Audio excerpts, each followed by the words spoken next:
Guys, உங்களுக்கும் இந்த ஸ்க்ரீனில் தெரியுது இது வேணால் நீங்கள் வாங்கலாம், வேணாம் நீங்கள் அப்படியே கிராஃப்டாகவே செஞ்சுக்கலாம். எப்படி செஞ்சுக்கணும்னு சொல்கிறேன்.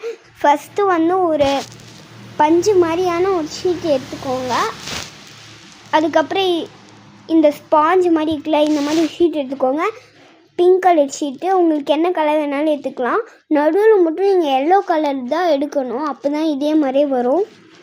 அதுக்கப்புறம் இந்த மாதிரி 2 ஐபால்ஸ் இருக்குல்ல, ஐபால்ஸ் எடுத்துக்கலாம். இல்லைன்னா நீங்கள் ஒரு கண்ணாக கூட நீங்களே வரைஞ்சி ஒட்டிக்கலாம். அதுக்கப்புறம் இந்த மூக்கு மாதிரி தெரியுதுங்களா, இது மூக்கெலாம் இல்லை, நடுவில் ஒரு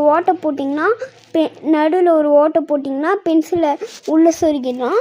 அதுக்கப்புறம் நான் இதை ஸ்கெட்சுன்னு சொல்லிட்டு ப்ரெஷ் பென் வச்சு பண்ணேன், அதை அப்படியே சிரிக்க வர மாதிரி. அதுக்கப்புறம் நீங்கள் ஹோல்டு பண்ணிங்கன்னா இந்த மாதிரி எழுதுகிற மாதிரி வந்துடும். அதுக்கப்புறம் நான் முக்கியமான விஷயம் சொல்கிறேன். இதை வச்சு தான் பண்ணோம். பக்கத்தில் பேசிகிட்டே இருக்கா என்னன்னே தெரியல. இதை வச்சு தான் நாங்கள் இந்த மாதிரி பென்சிலை பண்ணோம். அது கீழே விழுந்தக்கூடாது, எதுவும் ஆகுது. இந்த மாதிரி போட்டால் எதுவும் ஆகுது. ஸ்க்ரீன் கொஞ்சம் பிரெல்லாக இருக்குது, மழை ஆக மாட்டேங்குது. இங்கே பாருங்க, கீழே போட்டு எதுவுமே ஆகலை. ஷார்ட் தான் லைட்டாக உடஞ்சிருக்கு, ஆனால் இதுக்கு எதுவுமே ஆகலை, நார்மலாக தான் இருக்குது. Bye guys.